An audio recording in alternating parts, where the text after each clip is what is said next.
Bible dit, lorsqu'il était avec eux, il était avec qui? Il était avec les disciples. Qui était avec eux? Il s'appelle Jésus. Jésus était mort. Je vous ai dit ici que la mort de Jésus était une grande déception pour les gens qui mettaient foi en lui. Parce que l'homme, des fois, il a, n'est-ce pas, tendance à compter trop sur quelque chose. Et lorsque la chose ne tourne pas comme lui pensait, ça fait sombrer l'homme dans une déception, dans un désespoir. Frères et sœurs, dans la vie où nous sommes, parce que tout ce qui est dans la Bible, nous devons l'actualiser dans notre vie actuelle, n'est-ce pas? C'est-à-dire, dans la vie, il y a des temps où tu peux trop t'attendre sur quelque chose et ne pas le voir comme tu l'attendais. Sinon, la Bible n'allait pas nous encourager. Voilà pourquoi il y a des jours lorsque tu penses à quelque chose qui te ronge le cœur et puis tu te réveilles le matin, tu sens c'est comme si tu dois abandonner. Regardez, les gens qui se suicident, ce sont les gens qui pensent qu'ils ne peuvent plus rien faire pour leur vie. Ce sont les gens qui pensent que c'est fini. Ce qui leur est arrivé, c'est la fin de leur vie. Voilà pourquoi ils se donnent la mort. Et ils oublient ces gens-là que la vie, des fois, est faite de déceptions. Quelqu'un m'entend me dire amen. Je vous enseigne ces choses pour que vous puissiez être fort. Soyez fort, soyez forte. Dans la vie, il y a des jours, tu ne verras pas forcément ce à quoi tu t'attendais. Mais il faut être prêt à tout. J'aime le Seigneur parce qu'il prépare ses disciples. Il dit ceci. Vous serez même amenés devant les tribunaux. Vous serez persécutés, mais prenez courage, je vainquis le monde. Alléluia. C'est-à-dire, Dieu leur prépare déjà aux choses négatives qui peuvent leur arriver. Une vie chrétienne où on ne vous dit pas qu'à un moment donné dans la vie chrétienne, tu peux souffrir, c'est une fausse vie chrétienne. Une vie chrétienne où on ne te dit pas qu'il peut arriver un jour que les choses ne se passent pas comme tu voulais que ça se passe, c'est une fausse vie chrétienne. Le Seigneur nous prépare à être forts, à ne jamais abandonner, mais à toujours continuer. Quelqu'un m'entend et me dit amen. Je ne sais pas ce que tu as vécu la semaine passée, mais je sais que si cela avait trait à l'échec, Dieu est capable de te relever. Tu n'as pas dit amen. Non, tu n'as pas dit amen. Parce qu'on est habitué à ce que les choses soient toujours bien. Écoutez, un jour j'écoutais l'archevêque William Duncan, il dit à l'église, c'était dans la période des Corona. Et là où j'étais, je me mettais à rire. Il a dit à l'église, vous êtes habitués qu'on vous dise toujours que vous serez la tête et non la queue. Vous êtes habitués qu'on vous dise toujours que vous serez plus que vainqueur. C'est bien toutes ces choses. Mais nous avons oublié de vous dire. J'ai dit, ah mon papa, avec tout le respect, tu avais oublié de dire à l'église, mais moi je le dis toujours à l'église. Qu'il y a des temps difficiles qui existent. Les chrétiens à qui on apprend seulement qu'il y aura toujours les bons temps, frère, on te rend un mauvais service. À un moment donné, les choses peuvent tourner contre ce que tu attendais. Quelqu'un m'entend? Oh là là, quelqu'un m'entend? Et c'est la réponse à ma question pendant que j'étais au bureau. Pourquoi le Seigneur qui est avec les disciples? Pourquoi lui qui les enseignait? Il est mort, il est ressuscité. Mais pourquoi il commençait à apparaître? Why? Sur la croix, il a dit Tetelestai, qui veut dire tout est accompli. So why Jesus supposed to come back? Non, dans sa seconde venue, lorsqu'il était ressuscité, pourquoi il doit apparaître à Agé? Pourquoi il doit apparaître à Didier? Pourquoi il doit apparaître à Nathalie? Pourquoi? Parce que la mort de Jésus était une déception pour les disciples. La mort de Jésus, c'était un coup pour les disciples. La mort de Jésus avait affaibli les disciples. Il est ressuscité, mais il ne monte pas encore. Il revient pour leur rassurer que je suis vivant. Écoutez, parmi les disciples ne pensaient pas que le Seigneur était mortel. Non. Il a ressuscité Lazare durant sa vie sur la terre. Il a redonné la vie. Vous vous souvenez de plusieurs histoires. Il a fait autant de miracles. Et pour les disciples, c'est un homme fort. Des rockmen. Mais un jour, des rockmen étaient arrêtés, étaient crucifiés, étaient giflés. N'est-ce pas ça la déception? Frère, il y a des choses dans ta vie, tu ne peux pas t'attendre à ça comme ça. Mais subitement, ça arrive comme ça. Et tu sens un coup dans ton cœur. Tu sens une déception. J'ai une bonne nouvelle pour toi. Le Seigneur fera tout pour te montrer qu'il ne t'a jamais abandonné. Qu'il est toujours avec toi. Jesus will do that for you. But you're supposed to be strong, to stay strong. Parce que ça arrivera. Un frère chante, il dit, je dirais à Michael, depuis qu'on t'a créé, Michael, tu es toujours au ciel. Michael, tu ne sais pas ce que ça signifie, prier sans avoir reçu la réponse. Il arrive dans la vie, tu pries, c'est comme si le ciel est nuagé. Tu pries, c'est comme si Dieu n'écoute pas. Qu'est-ce que tu feras? Des fois, il n'y a pas de signes qui encouragent dans la vie. Des fois, il y a des signes, il n'y a pas de signes qui motivent. Si le frère Joseph revenait aujourd'hui, tu n'as rien fait à tes frères, ils t'ont vendu. Tu as obéi à Dieu chez Potiphar, on a menti sur toi. Et Dieu a laissé qu'on te conduise dans la prison. Frère, il y a des événements des fois dans la vie, ça ne te motive même pas à prier. Mais même quand cela arrivera, continue à croire que Dieu est fidèle.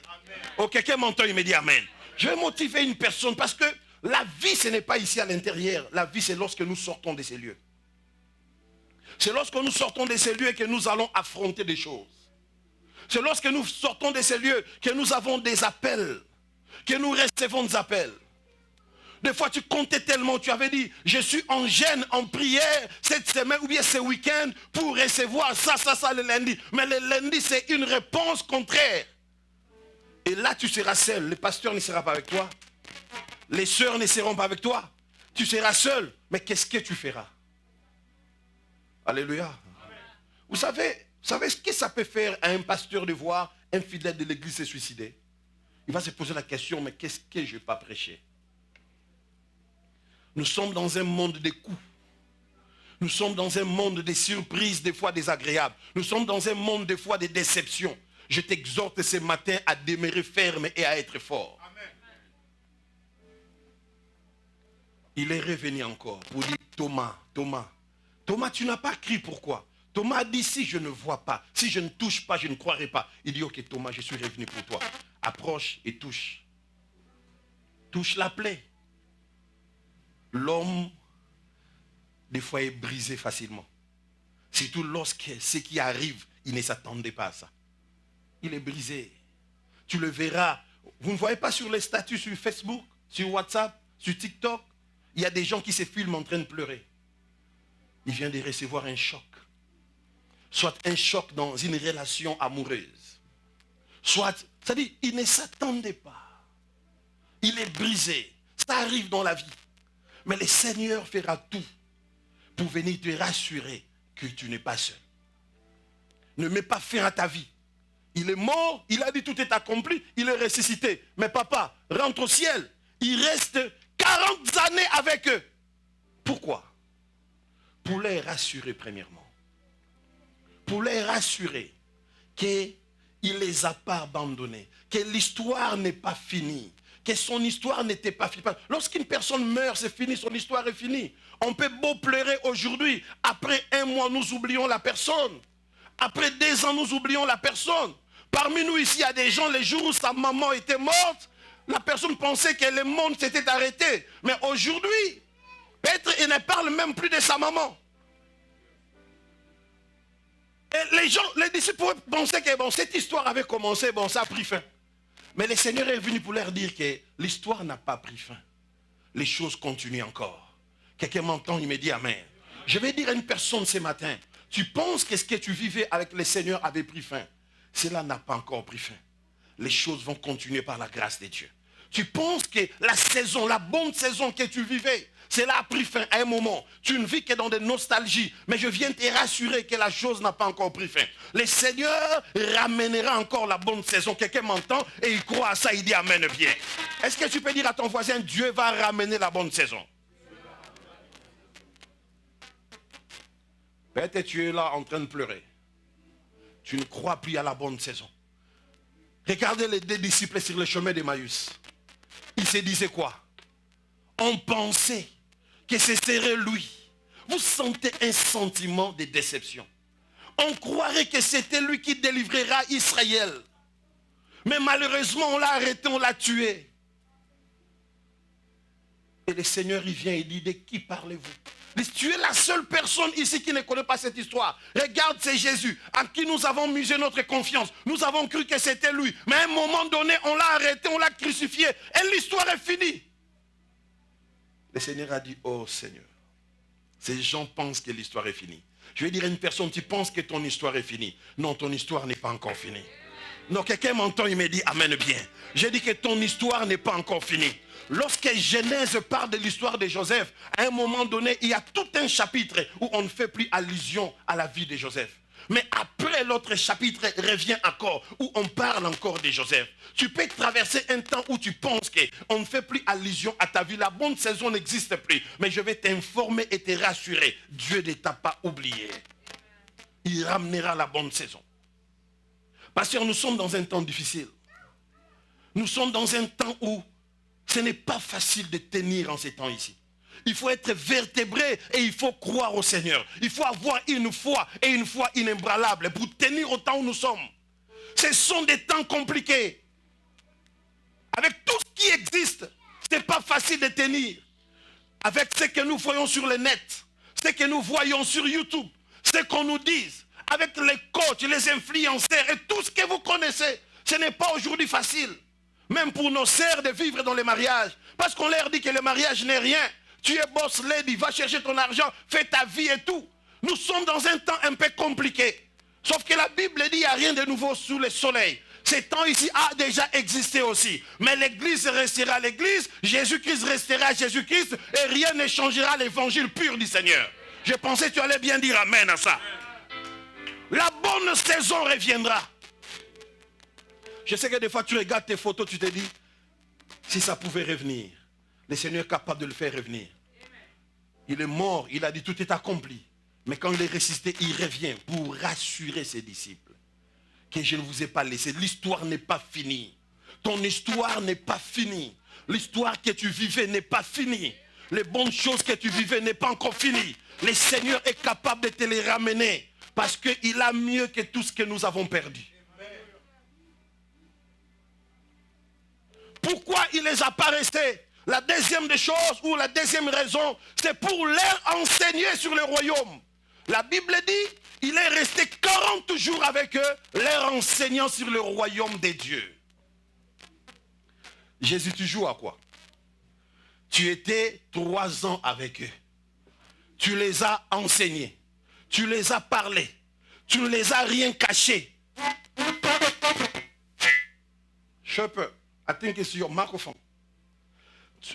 Tu ne les as rien caché. Mais qu'est-ce qui se passe? Pourquoi revenir et enseigner encore les disciples? Tu étais déjà avec eux. Il ne vous est jamais arrivé de vous poser cette question? Ça ne vous est jamais monté en esprit? Mais il était déjà avec eux. Pourquoi il revient encore pour les renseigner? Est-ce que son enseignement n'était pas fini? Il les a préparés pendant 3 ans. Ce n'est pas en 40 jours qu'il dira des choses qu'il ne les avait pas dit dans 3 ans. J'ai compris une chose. Avec les seigneurs, on n'apprend pas tout au même moment. L'église, si vous me comprenez. Les malheurs aujourd'hui, on veut tout de suite connaître tout. On veut tout de suite apprendre tout. Voilà pourquoi il y a des gens, écoutez, la notion de base a été toujours nécessaire et importante pour nous. Lorsqu'on était encore à l'école maternelle, je me souviens, ardoise. À part l'ardoise, il y avait quoi? Ce qu'on écrivait là, ça s'appelle comment? Crayon. Mais il y avait vraiment un nom pour les ados. Touche. Et je me souviens comment on me faisait faire des exercices juste pour écrire 1. On monte, on descend. On monte, on descend. Mais il faut voir combien mes doigts étaient très lourds pour faire monter les crayons et pour faire descendre. On monte, on descend. D'ailleurs, ici aux États-Unis, il n'y a même pas les trucs là comme ça. C'est juste, c'est comme ça, c'est fini. On passe. Mais on croyait que c'est rien. Comptez 1 jusqu'à 10. 1, 2, 3. On nous montre. Tu penses que c'est rien. Tout de suite, montrez-moi comment avoir de l'argent. Mais l'argent est fait des chiffres. On te montre que 1, si tu ajoutes 0, ça fait 10. Si tu ajoutes 2 zéros, ça fait 100. Lorsque tu ajoutes 3 zéros, ça fait 1000. Enfin, il y a des choses qu'on apprend au fur et à mesure. Il n'est pas convenable que tu cherches tout au même moment. Voilà pourquoi nous nous échappons aux notions de base. Voilà pourquoi il y a des levels dans la vie. Si ce n'est pas encore ton level, laisse Dieu te conduire, laisse Dieu t'apprendre, laisse Dieu t'enseigner. Qu'est-ce qu'il n'a pas dit dans 3 ans? Mais il est resté 40 jours pour leur dire encore, pour leur parler sur le royaume de Dieu. N'avait-il pas parlé de ça? Mais dans le message de Christ, il y a tout. Il a déjà parlé du millénium, il a parlé de l'enlèvement, il a parlé de tout. Qu'est-ce qu'il leur disait encore? Il y a un temps où il ne devait pas comprendre certains enseignements. Il y a un temps où il était capable de comprendre certains enseignements. Frère, dans la vie, il y a des temps, même si on te dit des choses, tu ne comprendras pas. Mais à un moment donné, lorsqu'on te les dira, tu comprendras mieux. N'avons-nous pas chanté Opa Kamala, Opa Kamala, Opa, Opa, Opa. Et pourtant, aujourd'hui, nous comprenons que c'était quoi? On part camarade, n'est-ce pas? Donc beaucoup de gens aussi ne savaient pas ici quoi. Si j'ai demandé qu'on chante Opa Kamala, allez encore sortir ici. On nous faisait faire notre Père à l'école primaire avant de sortir. On était là, notre Père qui est beau, qui est ton nom, récitation, parce qu'on ne comprenait pas. Il y a certaines choses qu'on comprend au fur et à mesure on avance. Est-ce qu'on se comprend, frère? Dis à ton voisin, sois patient. Dis-le lui, sois patient dans la vie. Il y a des choses, tu apprendras et tu comprendras. C'est étape par étape. Amen. Non, non, non. Amen. Amen. Ça, c'est très important. Et on doit comprendre ça. Les frères Tekas continuent à rire à cause des Opa Kamala. C'est comme ça on a chanté. On ne savait pas que c'était on part camarade. On part camarade. Nous, on disait Opa Kamala. Opa Kamala. Jésus est resté 40 jours pour leur parler sur le royaume de Dieu, alors qu'il était 3 ans pour leur parler. Souffrez qu'il y a des choses que tu ne comprendras pas aujourd'hui. Souffrez qu'il y a des choses que tu ne comprendras pas aujourd'hui. Souffrez qu'il y a des choses que Dieu t'apprendra demain. Pasteur, tu peux laisser, c'est bon. Il y a des choses, prophète, tu ne comprendras pas aujourd'hui. Voilà pourquoi, comme père, il y a des choses, lorsque je vous parle, vous ne comprenez pas, je vous brutalise pas parce que je sais que vous n'allez pas les comprendre aujourd'hui. Les jours où vous aurez des personnes à conduire, les jours où vous aurez une église à conduire, vous allez comprendre et vous allez ressentir ce que moi je ressens des fois. Il y a des enseignements qui demandent les levels. Quelqu'un m'entend, il me dit amen. Ça, ce sont les 2 raisons pourquoi il revenait. Pourquoi il était revenu après sa résurrection. Pour les rassurer et pour les enseigner. Parce qu'il y a des choses. Le jour où il lavait les pieds des disciples, Pierre a dit, mais tu ne peux pas le faire. Il dit, Simon, ce que je fais, tu ne comprendras pas aujourd'hui. Il y a des choses, tu ne comprendras pas aujourd'hui, frère. Je vous parle comme un homme qui a fait une marche avec le Seigneur. Il y a des choses que hier, on ne comprenait pas. Il y a des choses que hier, on ne pouvait même pas avoir d'éclairage sur ça. Mais aujourd'hui, on peut comprendre. Et je continue à croire qu'il y a des choses que je continue encore à apprendre dans la vie. Celui qui pense qu'il ne peut plus apprendre, c'est fini, c'est bloqué pour sa vie. Il y a des choses jusqu'à aujourd'hui que je n'ai pas encore toujours compris et que je comprendrai demain. Je dois être flexible et laisser au Seigneur de continuer son travail dans ma vie. Est-ce que tu peux laisser à Dieu de continuer son travail dans sa vie, dans ta vie? Tu peux laisser à Dieu de continuer à t'enseigner? Voilà pourquoi l'église, on n'a plus le temps de prier, parce que les gens ne veulent plus prier et attendre que Dieu leur enseigne. Il est revenu pour leur enseigner. Et il leur parle pendant 40 jours.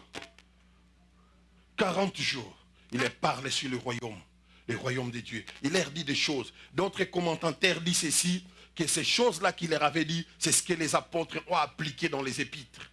C'est leur commentaire. Nous bénissons le Seigneur pour eux. Ils ont dit que c'est ce que les apôtres ont appliqué dans les épîtres. C'est qu'il leur a dit pendant 40 jours.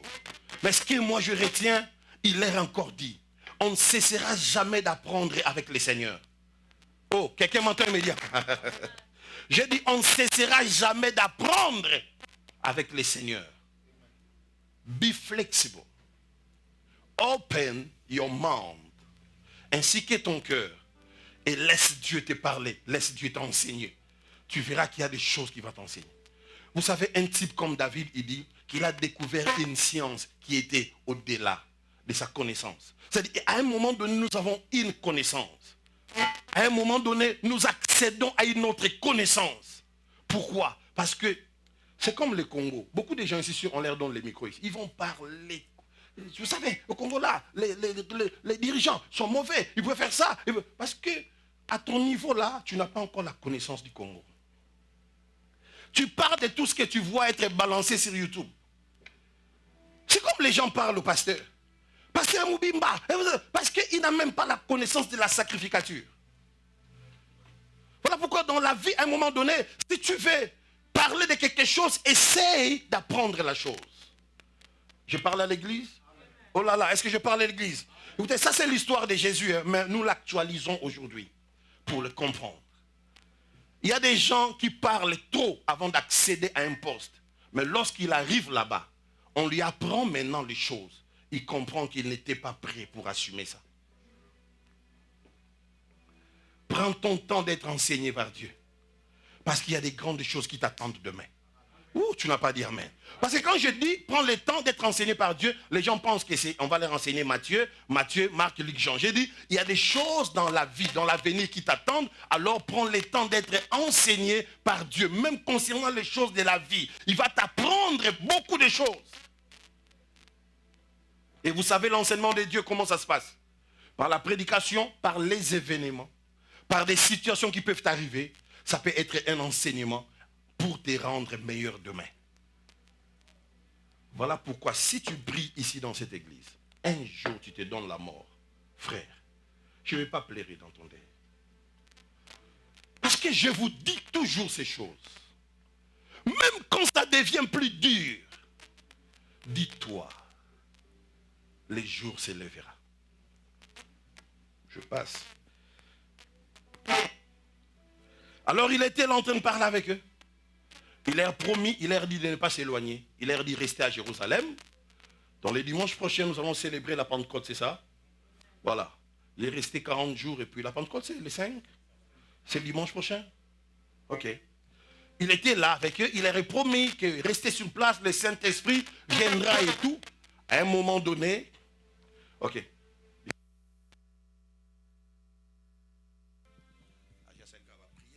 Qui m'a prié qui récupère ça.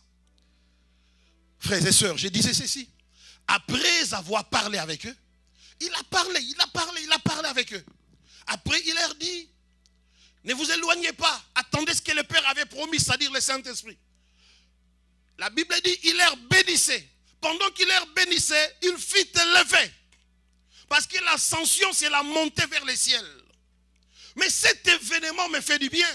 Pendant que je lisais la Bible et que j'examinais cet événement, ce n'est qu'une histoire. Mais comment les comprendre? Il y a plein de très bonnes leçons à l'intérieur. L'année passée, je prêchais ces choses, n'est-ce pas? Et je parlais de l'adoration et tout. Aujourd'hui, je disais à Dieu, qu'est-ce que je peux dire autre? Le Seigneur m'a dit, regarde très bien. Il y a des choses que tu as eu à sauter l'année passée quand tu parlais de l'ascension. La Bible dit, pendant qu'il montait, les disciples étaient dans l'admiration. L'admiration parce qu'ils voyaient le Seigneur monter. Et c'était quelque chose de bien. Il leur a rassuré, il a parlé, il leur a enseigné. Mais maintenant, là, c'était le tour de monter parce que chaque chose a son temps. Ne fais pas d'autres choses avant ton temps. On n'a pas vu le Seigneur monter avant ces temps-là. On n'a pas vu le Seigneur disparaître avant ces temps-là. Il y a des choses, ça arrivera au temps que Dieu avait marqué. Quelqu'un m'entend et me dit amen. Et pendant qu'ils montaient, la Bible dit, ils étaient dans l'admiration. Mais pendant qu'ils regardaient, les anges ont parlé. Les anges. Dis après moi les anges. Dis après moi les anges. Pose la question à ton voisin. Dis, est-ce que tu sais que les anges existent? Dis, pose un peu la question à ton voisin. Est-ce que tu sais que les anges existent? Nous savons que les démons existent. Est-ce que tu sais que les anges existent? Est-ce que tu es conscient que les anges existent? Le Seigneur a martelé cela durant sa vie sur la terre. Depuis l'Ancien Testament, on a vu les anges opérer, n'est-ce pas? Dieu les envoyait et ils opéraient. Maintenant, beaucoup de gens pensent que à la descente du Saint-Esprit, les anges ne sont plus fonctionnels. Vous vous trompez. Parce qu'un jour, Paul, alors qu'il faisait naufrage, il a dit, un ange du Seigneur à qui j'appartiens m'a dit que personne ne mourra, n'est-ce pas?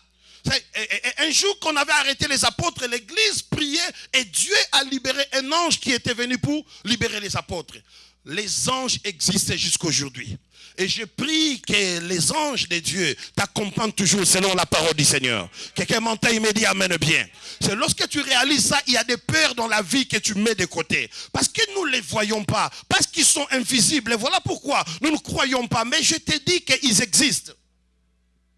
Le mercredi, je rencontre l'histoire d'un pasteur. Il était dans son église et puis un ancien brigand passe devant. Il dit qu'il voulait témoigner de ce que Dieu a fait dans sa vie. Donc quand il parlait de ce que Dieu a fait dans sa vie, il dit qu'un jour ils étaient partis pour, n'est-ce pas, piller ou voler dans une maison. Il a situé où était la maison. Il a donné l'adresse de la maison.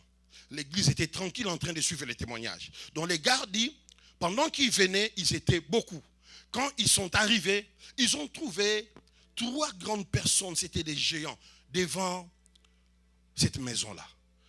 Ils ne pouvaient pas entrer, ils ont dit, ok, allons-y par derrière. L'ancien brigand dit, lorsqu'ils sont tournés par derrière, ils ont trouvé encore 3 autres personnes géants derrière. Et pourtant, pendant que les gars donnaient l'adresse, les pasteurs avaient compris que c'était là où il habitait. Et au temps où les brigands parlaient, c'était le temps où les pasteurs habitaient cette maison-là. Alors que le pasteur s'est mis debout, a pris le micro, il a dit, il ne se souvient jamais avoir engagé les agents de sécurité, moins encore les militaires ou les pombas. Alors ils ont compris que c'était la présence des anges. Parce que nous ne les voyons pas, mais les anges existent. Quelqu'un m'entend? Lorsque tu travailles là dans le warehouse, les anges de Dieu sont avec toi. Lorsque tu conduis, les anges de Dieu sont avec toi. Il y a des gens qui disent que j'ai connu l'accident, mais c'est comme si quelqu'un m'avait pris dans la voiture, il m'a projeté dehors. Je ne sais même pas qu'est-ce qui s'est passé pour que je me retrouve dehors. Mais il y a intervention des anges de Dieu qui existe. Deviens plus conscient des anges que des démons. Cette réalité n'a pas commencé aujourd'hui de l'ignorance des anges. Un jour, Élisée était avec son serviteur, n'est-ce pas? Alors les serviteurs avaient peur des personnes qui les avaient entourés. Qu'est-ce qui s'est passé? Élisée a prié pour lui. Il a dit, Seigneur, ouvre-lui les yeux. Que Dieu t'ouvre les yeux pour que tu sois conscient de la présence des anges. Quelqu'un m'entend, il me dit amen. Que Dieu t'ouvre les yeux pour que tu comprennes que tu n'as jamais été seul. Et que tu marches avec les anges de Dieu. Il y a une princesse qui est là et qui m'entend. Il y a un prince qui est là qui m'entend. Une princesse qui est toujours escortée par les anges de Dieu. Un ange qui est toujours, un prince qui est toujours escorté par les anges de Dieu. Voilà pourquoi même lorsqu'on complote sans que tu les saches, puisque tu es entouré par les anges, Dieu permet à ce que les anges ne peuvent pas, n'est-ce pas? Ce sont des esprits. Ils ne peuvent pas, ils peuvent motiver une personne pour que les plans diaboliques de ta vie soient déjoués. Mais attention, ne tombe pas dans le judaïsme, on n'adore jamais un ange. J'ai dit, on n'adore jamais. Église, on n'adore jamais. Voilà. Que personne ne vienne te dire qu'il faut adorer un ange. Il y a un apôtre dans la Bible qui a voulu adorer l'ange. L'ange lui-même lui a dit, ne m'adore pas, je suis ton compagnon de service. Adore seul Dieu. Qu'est-ce que cela signifie? Tu bosses pour Dieu, je bosse aussi pour Dieu. Je suis juste ton compagnon. Nous travaillons dans la même entreprise. Nous sommes dans la même compagnie. Ne m'adore pas, adore Dieu. Que personne ne te dise que tu dois adorer un ange. Moins encore, tu dois connaître le nom de ton ange. Je n'ai pas vu ça dans la Bible. Je n'ai pas vu ça dans la Bible. Je n'ai pas vu ça dans la Bible. Si je vous dis quelque chose, vous ne le trouvez pas dans la Bible, vous n'êtes pas obligé de le croire parce que c'est Daddy qui a parlé. Église, est-ce que vous m'entendez? Écoutez, nous connaissons en partie, si quelqu'un dans l'église ici, c'est une personne qui marchait, qui parlait avec son ange chaque jour, dis-le-moi, donnez-moi le verset. York, donne-moi le verset. Tu n'en as pas? Qui a ces versets-là? Je suis humble et je vous demande, parce que je ne connais pas tout, si une personne sait qu'il y a un ange, que tu dois tu dois connaître son nom, parler avec lui et marcher avec lui, lui envoyer, prends-moi, puise-moi de l'eau là-bas, amène-moi de l'eau dans la douche, je vais me laver, donnez-moi ces versets-là. Mais ils sont avec nous. Alléluia. J'ai dit, ils sont où? J'ai dit, ils sont comment? Voilà. Ma préoccupation, ce ne sont vraiment pas la présence des anges dans ces contextes, mais ce que les anges ont dit. Pendant qu'eux contemplaient que le Seigneur montait, la Bible dit qu'il y avait des anges. Les anges leur ont dit, pourquoi êtes-vous restés en train de contempler? Le même Jésus que vous avez vu monter, c'est de la même manière qu'il fera quoi? Il reviendra. Dis après moi la parousie. Non, dis après moi la parousie. Dis après moi la parousie. Un jour, tu écouteras un prédicateur dire la parousie ne te perd pas. C'est seulement le retour glorieux de Jésus, c'est fini. La parousie signifie le retour glorieux de Jésus. Les anges ont rappelé aux disciples que ne restez pas stupéfaits à cause de ce que vous voyez. Parce que, frère, une personne montée comme ça, tu seras stupéfait. Lorsqu'il y a un miracle qui s'est fait, tu seras stupéfait. En d'autres termes, les anges ont dit, ne restez pas stupéfaits. Mais comprenez que celui qui est monté, de la même manière, il fera quoi? Il reviendra. Église, écoutez-moi. Les miracles doivent être notre mode de vie. Donnez-moi un bon amen. Donnez-moi un bon amen. Ne restez pas stupéfaits seulement sur ce que Dieu fait. Soyez stupéfaits, mais ne restez pas stupéfaits. Il y a autre chose encore, à part ça. Il reviendra. Quand je lisais l'histoire de l'ascension, ce truc est arrivé et monté dans ma tête. Il reviendra un jour. Les anges ont rappelé les disciples, comme je le fais ce matin, frère. Nous célébrons l'ascension. Mais sachez-le que dans cette même histoire de l'ascension, un jour le Seigneur reviendra. Ils ont de la même manière qu'il est monté, il reviendra. Et ça, l'église des fois oublie ça. J'avais ici donné un exemple. Je suis plus au Congo, je suis ici. Un frère est au Congo. Un frère apprécie une sœur. Le frère propose la sœur. La sœur dit oui. Et le frère va voir la famille de la sœur. Après, le frère dit, je suis un homme. La conjoncture ici peut-être n'est pas très bonne. Je vais partir, mais je te promets que je reviendrai faire quoi? Te chercher. C'est ça en réalité. Alors dites-moi, église, cette femme-là vivra comment? Comme une femme qui n'a pas de promesse? Elle sera là en train de sortir avec n'importe qui, aller dans des boîtes de nuit et danser, comme si elle n'avait pas reçu de promesse. Nous savons qu'il y a beaucoup d'hommes aussi qui ont promis, mais qui ne sont jamais revenus. Mais celui qui promet là, ce n'est pas un homme comme toi et moi. Il n'est pas un fils de l'homme pour se repentir, ni un homme pour Kowangana. On dit quoi encore? Je vais Kowangana en français. Mentir, c'est Kokosa. Pour nier ce qu'il avait dit. Jésus a dit qu'il reviendra. Alors comment vivons-nous? Frère, ça fait mal aujourd'hui de voir qu'il y a des prédicateurs qui combattent la doctrine de l'enlèvement. La doctrine du retour de Jésus. Ils disent que non, c'est quelque chose qui a été créé pour les pauvres et pour les soulager. Jésus reviendra. Lui-même a parlé de ça. Les apôtres ont parlé de ça. Aujourd'hui, nous parlons de ça. Il reviendra un jour. Pourquoi l'Église vit comme s'il ne se soucie pas de son sort du lendemain? Les apôtres ont dit à Jésus, nous avons tout laissé, nous t'avons suivi. Qu'est-ce que nous aurons? Mais l'Église ne pense même pas de se soucier pour savoir qu'est-ce qui viendra par la suite. Ce qui viendra par la suite, ça sera le retour de Jésus. Alléluia. Oh, alléluia. Donnez-moi un bon amen que je parle bien. Voilà pourquoi il y a des versets, je l'ai dit ici avec les ouvriers, il y a des versets lorsque je m'étais converti, des versets que je mets, tels que celui qui doit venir viendra, il ne tardera pas. On avait ça, on marchait avec ça. Des versets tels que vous couriez bien, qui vous a empêché d'obéir à la vérité. Cette influence ne vient pas de celui qui vous appelle. On avait des versets comme ça. Si vous demeurez en moi et que mes paroles demeurent en vous, demandez tout ce que vous voulez et cela vous sera donné. On avait des versets comme ça. Nous ne sommes pas de ceux qui se retirent pour se perdre, mais de ceux qui ont la foi pour sauver les âmes. On avait des versets comme ça. Mais regarde les versets d'aujourd'hui. Le prophète m'avait appelé, il m'a donné Psaume 91. Après, il a ajouté Psaume 35. Ce n'est pas mauvais, c'est la Bible. Mais de moins en moins de versets qui a trait au retour du Seigneur. Je voulais vous rappeler aujourd'hui. Nous sommes dans les combats spirituels, oui. Nous sommes dans la prospérité, oui. Je voulais vous rappeler, de la même manière, un jour le Seigneur était monté. De la même manière, un jour il reviendra. Il était venu ici, il était né d'une femme pour sauver. Mais quand il reviendra, ça ne sera plus pour sauver, ça sera pour juger. Est-ce que vous me comprenez? Est-ce que vous me comprenez?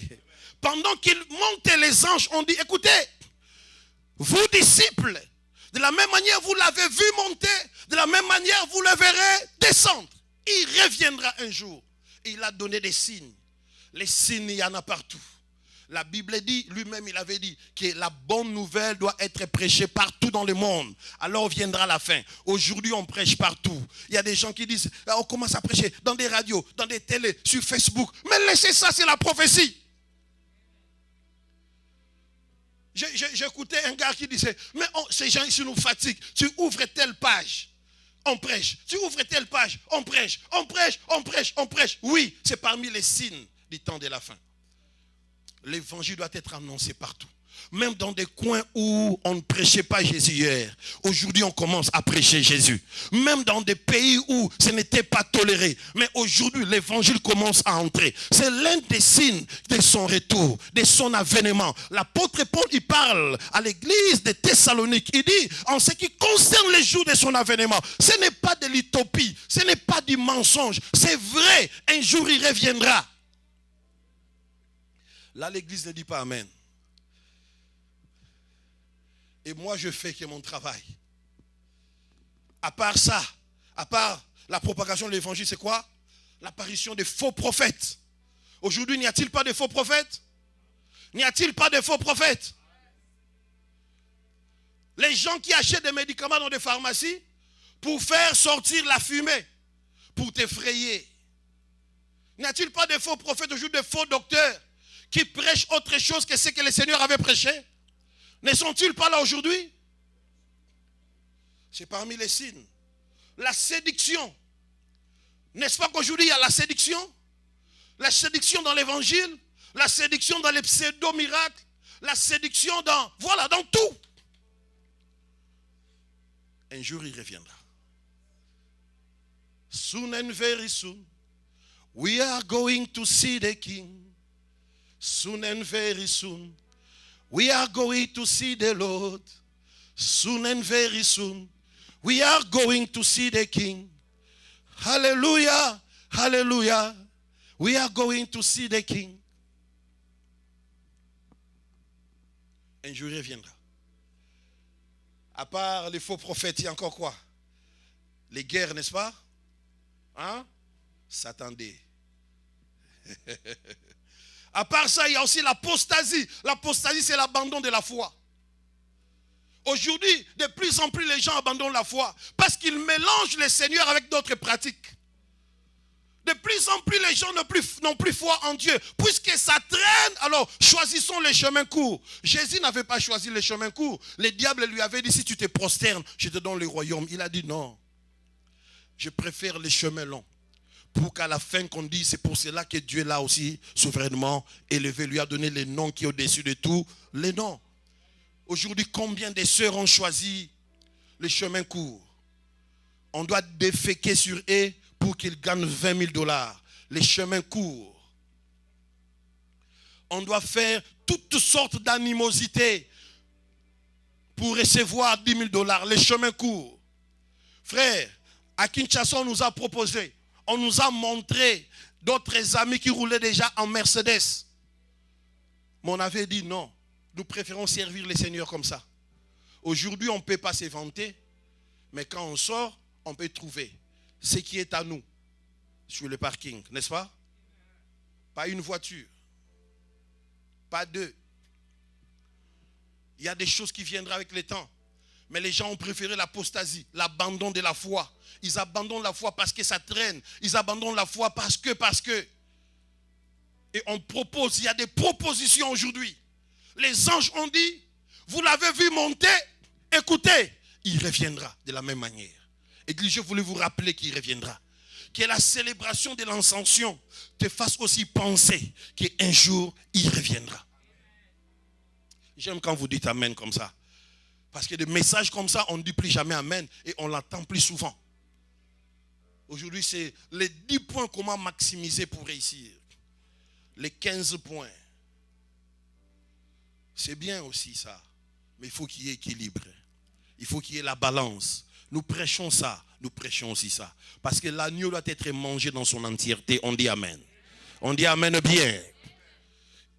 Aïcha, un jour il reviendra.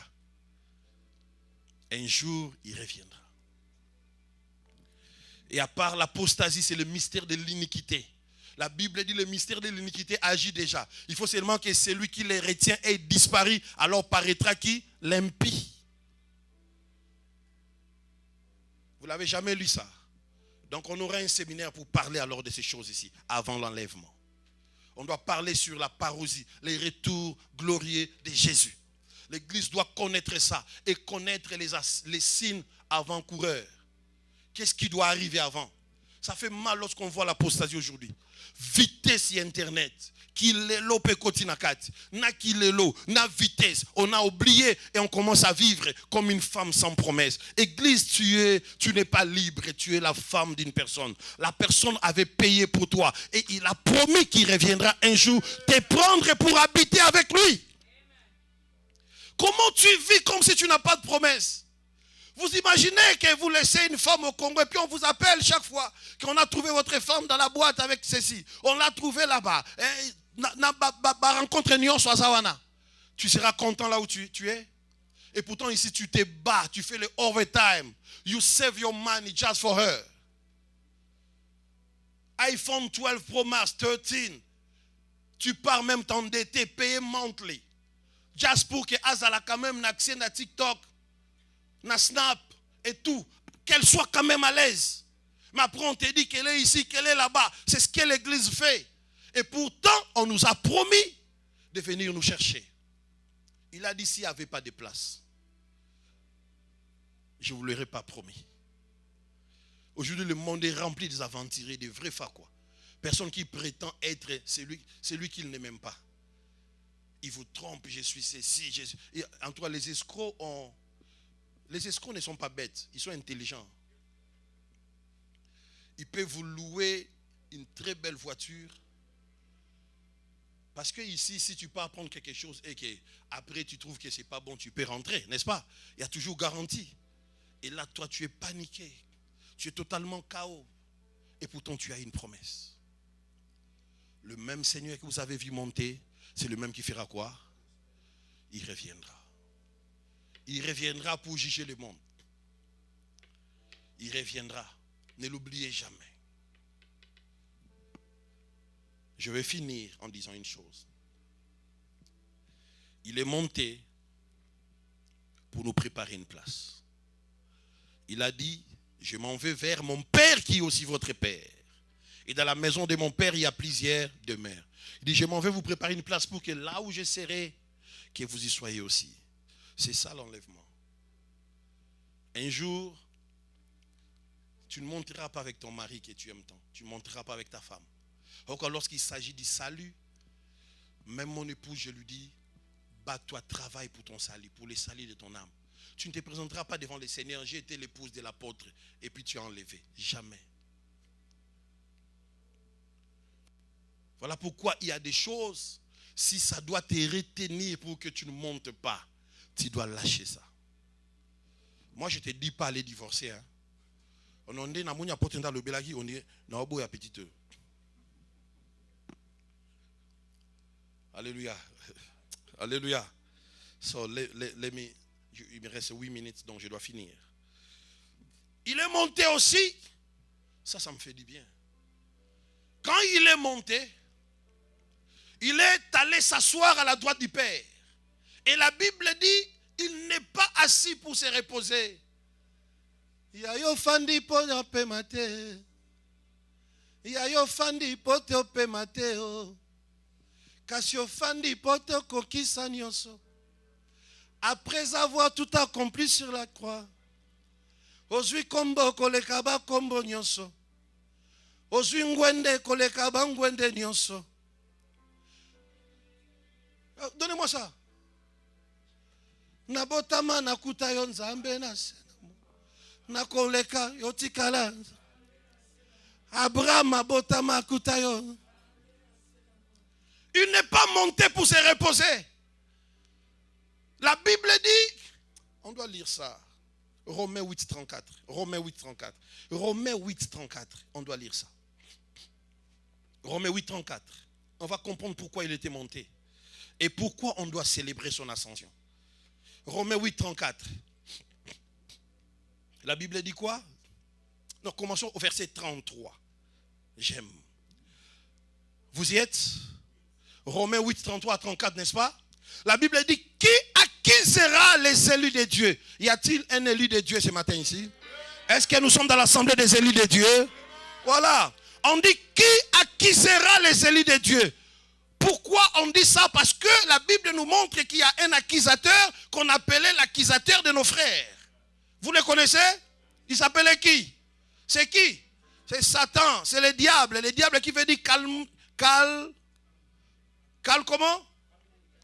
Calomniateur. Français ici. Calomniateur. Il est dans la calomnie. La calomnie, ce sont des fausses accusations.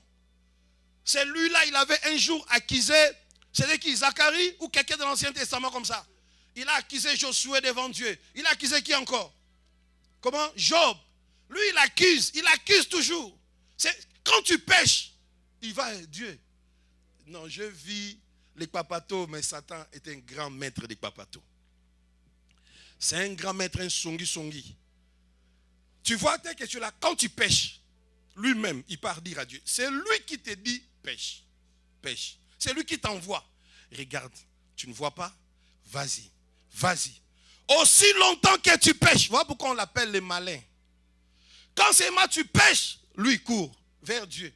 Il dit, Seigneur, Dieu, toi tu es juste. Et tu sais que si quelqu'un pêche, il doit mourir. Rose là, elle a péché. Toute notre vie, on a vécu comme ça. Avec un accusateur. L'accusateur de nos frères. Il nous accusait à tout moment. À tout moment, il a accusé. Mais les jours de l'ascension, lisons. Les frères Toussaint aiment ça parce qu'ils rient déjà. Qui accusera les élus de Dieu? C'est Dieu qui justifie. 34. Qui les condamnera? Christ a fait quoi? Église, Christ a fait quoi? Bien plus, il est comment? Il est où? Il fait quoi? Non, il fait quoi? À la droite de Dieu, il est allé dormir. À la droite de Dieu, il mange. Il a dit tout est accompli. Moi, je monte là-bas. Bon, on a tiki bango. Il fait quoi? Voilà pourquoi il y a des gens, quand tu ne veux pas intercéder pour moi, j'ai un intercesseur. D'ailleurs, ton problème avec toi, c'est que tu es intercesseur, mais puisque tu as cette chair, des fois tu pêches. Et lorsque tu pêches, avant de commencer l'intercession, tu confesses d'abord, Seigneur, purifie-moi, parce que je vais prier pour les gens, pour que tu agrées ma prière. Lave-moi par ton sang. Mais nous avons un intercesseur, lui ne pêche pas. Lui, il vit continuellement dans la présence de Dieu. Oh, je vais dire aux gens qui disent qu'il faut parler à la mère de Jésus pour que la mère de Jésus parle à Jésus. Non, parle à Jésus pour que Jésus parle à son Père. Voilà pourquoi il a dit, demandez à mon nom. Ne me demandez pas, demandez au Père, mais à mon nom. Lui, il est intercesseur. Ça dit, je ne te dis pas que tu pêches. Mais s'il arrivait que tu péchais, le diable court vite vers Dieu. Il dit, regarde, je viens de pécher. Tu ne l'as pas vu? Tu ne l'as pas vu? Je le filme ici. Pendant qu'il dit ça, le Seigneur est là et dit, Père, regarde le plaie que j'ai. Tout ça, c'était à cause d'elle. Je te prie de la laisser encore. Voilà pourquoi j'aime l'ascension. Parce qu'à l'ascension, il n'est pas monté avec un autre corps. Il est monté avec le corps meurtri. Avec le corps, avec les plaies. Ce sont des signes qu'il est allé montrer au Père. Notre intercession, c'est son corps de Sahaïa. Quelqu'un m'entend? Quelqu'un m'entend ce matin? Quand nous parlons sur le tabernacle, cela signifie qu'à un moment donné, le Seigneur avait dit à Moïse, je vais habiter avec vous, Moïse. Construisez-moi une maison, je vais habiter. Mais lui-même donne des mesures à Moïse. Il dit, écoutez, ici ça sera autant de coudées. Ici ça sera autant de coudées. Ici ça sera autant de coudées. Tu mettras ça. Le tabernacle avait 3 parties. Les autres parlent des 2 parties. Parce que pour les autres, les tabernacles, c'est les lieux saints et les lieux très saints. Voilà pourquoi il parle des 2 parties. Et pour les autres, c'est 3 parties. C'est les parvis, les lieux très saints, les lieux saints et les lieux très saints. Alors, il dit à Moïse, construis-moi les tabernacles. Mais attention, je n'aime pas les désordres, j'aime de l'ordre. Dieu aime de l'ordre. Dans nos vies, nous devons aimer de l'ordre. Quelqu'un m'entend? Dans nos vies, on doit aimer quoi? Voilà. Il a dit, d'abord, les gens ne vont pas commencer à s'approcher de moi comme ça, comme ils veulent. Quand ils viendront avec leur animal pour les sacrifices, ça doit être examiné. Il faut que ça soit un animal qui est bien. Après, il va sacrifier, on priera, et puis, ses péchés sont pardonnés. Mais il commencera à venir continuellement. Maintenant, c'est un seul jour que les grands sacrificateurs, les grands prêtres, il commencera à entrer dans les lieux très saints. Il commencera à entrer avec le sang de l'animal sur qui a été confessé ou chargé le péché de tous les peuples.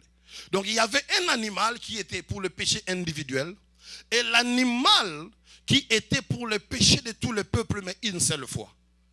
Donc les souverains sacrificateurs, ils mettaient sa main sur l'animal, ils confessaient le péché du peuple et ils renvoyaient le bouc Azazel pour qu'il aille à l'extérieur. Et l'autre était maintenant sacrifié et son sang était amené dans les lieux très saints, dans le propitiatoire. Donc il traversait les parvis, il traversait les lieux saints, il entrait dans les lieux très saints et il mettait le sang sur le propitiatoire. Le propitiatoire, c'est le couvercle qui couvrait l'arche de l'alliance. À l'intérieur, il y avait la manne, la table des lois et puis les bâtons d'Aaron qui avaient fleuri. Maintenant, ce qui couvrait ça, on appelait ça le propitiatoire. C'est là où les grands prêtres venaient avec le sang et ils faisaient aspersion des sangs et Dieu parlait. Donc, il sortait maintenant pour dire au peuple que Dieu vous a pardonné une seule fois l'année. Mais c'était les sacrificateurs souverains pour un seul peuple. Or là, maintenant, il ne s'agissait pas seulement d'un peuple. Il fallait un souverain sacrificateur pour le monde entier. Parce que Dieu avait tenté de récupérer l'homme en commençant par un peuple. Alors les autres sont arrivés, ils n'ont pas pu. Donc il fallait un sacrificateur, un souverain sacrificateur, non pas selon l'ordre d'Aaron, mais celui-là maintenant selon l'ordre de Melchisédek. Parce que Melchisédek n'a pas de généalogie. Il n'a ni père ni mère. C'est-à-dire, selon Aaron, c'est très compliqué. Aaron lui-même, c'est un pécheur, n'est-ce pas? Je crois qu'au temps d'Abraham, Abraham pensait qu'il était le seul qui parlait avec Dieu. Mais un jour, il avait croisé celui qui était au-dessus de lui. Il a donné la dîme auprès de lui. Dieu n'a pas que toi. Dieu n'a pas que eux. Dieu, c'est le Dieu qui peut choisir. Là-bas, il choisit ici. Il choisit ici parce que c'est lui qui est Dieu. Alors, il ne faut pas t'enorgueillir parce qu'en dehors de toi, Dieu aussi a des personnes qui l'aiment. Quelqu'un m'entend? Dieu aussi a des personnes qui l'utilisent. Dieu aussi a des personnes qui conduisent. Et pourtant, quand Dieu dit à Moïse, construis-moi les tabernacles, il précise, selon les modèles que tu avais vus. Moïse a vu ça où? Quand il était sur la montagne, en train de parler avec le Seigneur. Donc, s'il y a un modèle que Moïse devait calquer, c'est que ce modèle-là existe quelque part. Donc ce qui se faisait sur la terre était la copie conforme de ce qui se faisait quelque part là où on devait calquer. S'il y avait un tabernacle terrestre, il y avait aussi un tabernacle céleste. Or pour le tabernacle terrestre, il faut un souverain sacrificateur pour un peuple. Mais le tabernacle céleste dépasse le niveau d'un seul peuple. Ça prend la dimension de l'univers. Ça prend la dimension du monde entier. Donc il faut un souverain sacrificateur pour le monde entier. Alors lui ne va pas traverser le tabernacle terrestre, mais lui traversera le tabernacle céleste.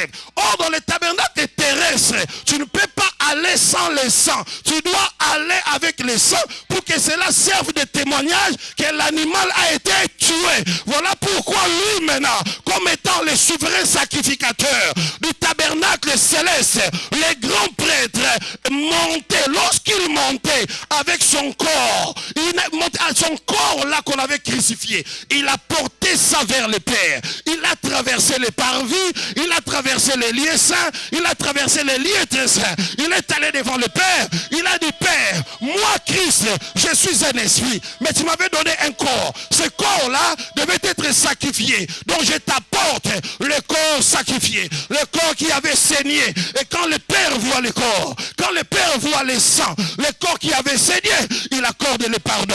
Voilà pourquoi quand lui prie, il accorde le pardon. Il est sacrificateur parce que son corps meurtri est toujours là devant Dieu. Jusqu'aujourd'hui, son corps est là devant Dieu. Ça parle en ta faveur, ça parle pour ta réussite, ça parle pour ton élévation, ça parle pour ton pardon, ça parle, ça parle, ça parle. Même si l'homme de ce monde ne veut pas te pardonner, au ciel, il y a un corps qui parle pour toi. Est-ce que je parle à une personne? Lève-toi, on va célébrer l'ascension. Parce que lui, le souverain sacrificateur, il a traversé le tabernacle le plus parfait.